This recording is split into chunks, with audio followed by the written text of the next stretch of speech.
The Straw, the Coal, and the Bean. All alone in a quiet little village lived a poor old woman. One day she had a dish of beans which she wanted to cook for dinner. So she made a fire on the hearth, and in order that it should burn up quickly, she lighted it with a handful of straw. She hung the pot over the fire and poured in the beans. But one fell on the floor without her noticing it and rolled away beside a piece of straw. Soon afterwards a live coal flew out of the fire and joined their company. Then the straw began to speak. "Dear friends," he said, "whence come you?"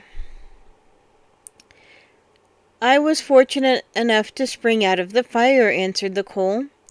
"Had I not exerted myself to get out when I did, I should most certainly have been burnt to ashes."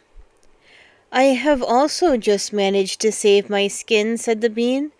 "Had the old woman succeeded in putting me into the pot, I should have been stewed without mercy, just as my comrades are being served now." "My fate might have been no better," the straw told them. "The old woman burnt 60 of my brothers at once, but fortunately I was able to slip through her fingers." "What shall we do now?" said the coal. "Well," answered the bean, "my opinion is that as we have all been so fortunate as to escape death, we should leave this place before any new misfortunes overtake us. Let us all three become traveling companions and set out upon a journey to some unknown country." This suggestion pleased both the straw and the coal, so away they all went at once.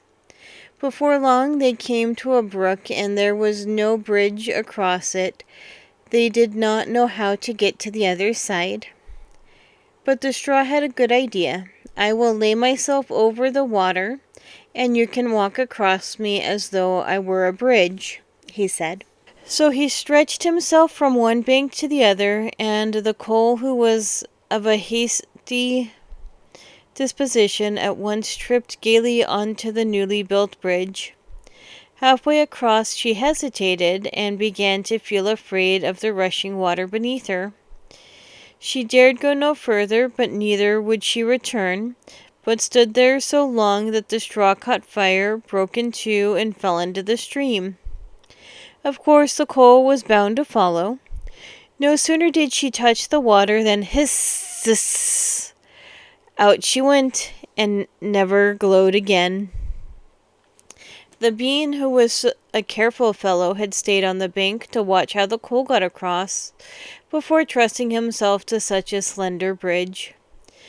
But when he saw what very queer figures his friends cut, he could not help laughing. He laughed and laughed till he could not stop, and at length he split his side.